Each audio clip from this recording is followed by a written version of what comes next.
So it seems kind of counterintuitive to being a musician, but sometimes the most important thing to learn to play is nothing at all. A lot of times, novice musicians will play continuously, building up to this apex that would set up for the catharsis at the end of the song. And they'll do this by means of building up instrumentation, dramatic key changes, and just adding layers upon layers of sounds. Ultimately, the goal is to create a song that has an emotional impact. In this case, with dramatic instrumentations and such, it's most likely setting up to be an emotional one. The problem is, a song that just builds and builds and builds really leaves no room for the ear to rest, and you end up feeling quite literally tired, in a state called listener fatigue, trying to make sense of all the sounds coming at you. But there's a simple way to create an impact without having to overwhelm the listener with a wall of sound. With limitations of hip-hop instrumentals, sometimes a drop in the beat is enough to make that happen. When the beat drops out, there's a silence, the impact of which is felt not emotionally, but physically in the body.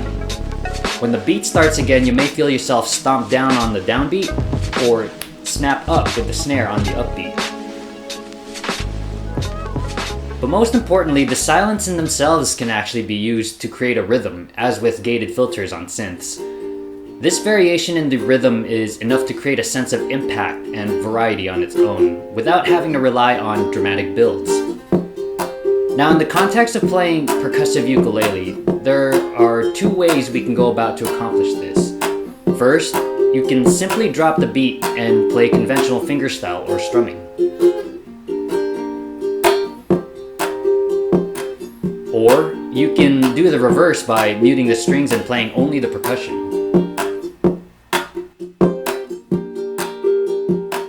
The real magic to percussive playing, though, starts when you combine both, and use the silences to punctuate the instrumentation in a certain sequence, adding another layer of rhythm on top of your drum beat.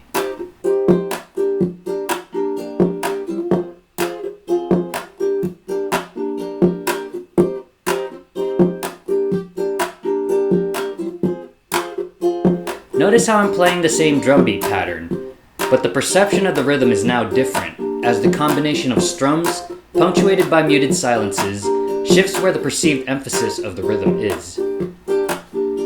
And this is where the real fun is, in my opinion. Percussive ukulele goes beyond just hitting the ukulele to get percussive drum sounds. With the added layer of rhythm from the strings turning on and off in a rhythmic sequence, the possibilities of polyrhythms become endless, and both hands are now engaged. Just some ideas for you guys that you can try out at home.